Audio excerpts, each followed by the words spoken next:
여러분, 충격적인 사건입니다. 부산 도심에서 고등학생을 태운 구급차가 소아과 진료가 가능한 병원을 찾지 못해 결국 학생이 숨진 사실이 뒤늦게 알려졌습니다.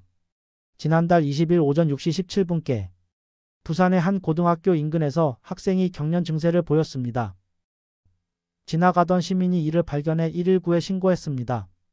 신고가 접수되자 소방당국이 신고 16분 만인 오전 6시 33분께 현장에 도착했습니다. 초동 대응은 빠른 편이었습니다. 당시 학생의 상태는 어땠을까요?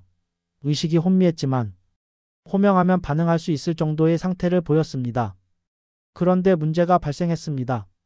구급대원이 부산에 있는 대형 병원에 연락했으나 모두 거절당했습니다.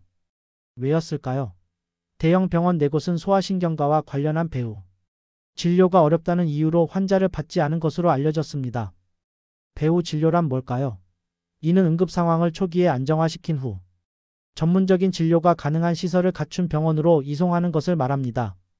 구급대원은 부산소방재난본부 산하의 구급상황관리센터에 이송할 수 있는 병원을 알아봐 달라고 요청했습니다. 구급대원이 연락한 병원 3곳을 포함해 총 8곳에 연락을 했으나 이번에도 모두 거절당했습니다. 상황이 악화했습니다.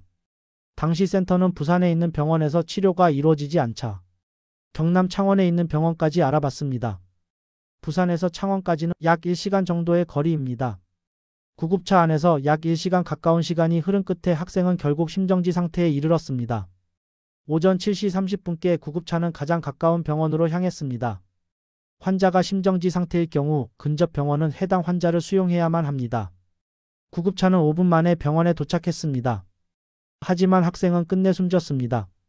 신고 후 약 1시간 20분이 지난 시점이었습니다. 부산소방재난본부 관계자는 이렇게 말했습니다.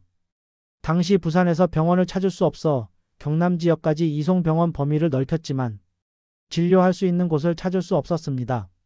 학생을 실은 구급차는 환자를 받아줄 병원을 찾아 계속 이동했을 것입니다. 더 나아가 관계자는 이렇게 지적했습니다. 소아과 관련 배후 진료가 병원 현장에서 이루어지지 않아 이송되지 않은 것으로 보입니다. 이 사건이 드러낸 문제가 무엇일까요? 부산 도심에서 소아과 진료가 가능한 병원의 부족입니다. 대형 병원 4곳, 그리고 센터에서 연락한 8곳 모두가 환자를 받지 않았습니다. 결국 이 사건은 우리 의료체계의 취약점을 보여줍니다. 응급한 순간에 병원을 찾지 못하면 아무리 빠른 신고와 초동 대응도 소용이 없다는 것입니다. 여러분은 우리의 소아 응급 의료체계가 충분하다고 생각하세요?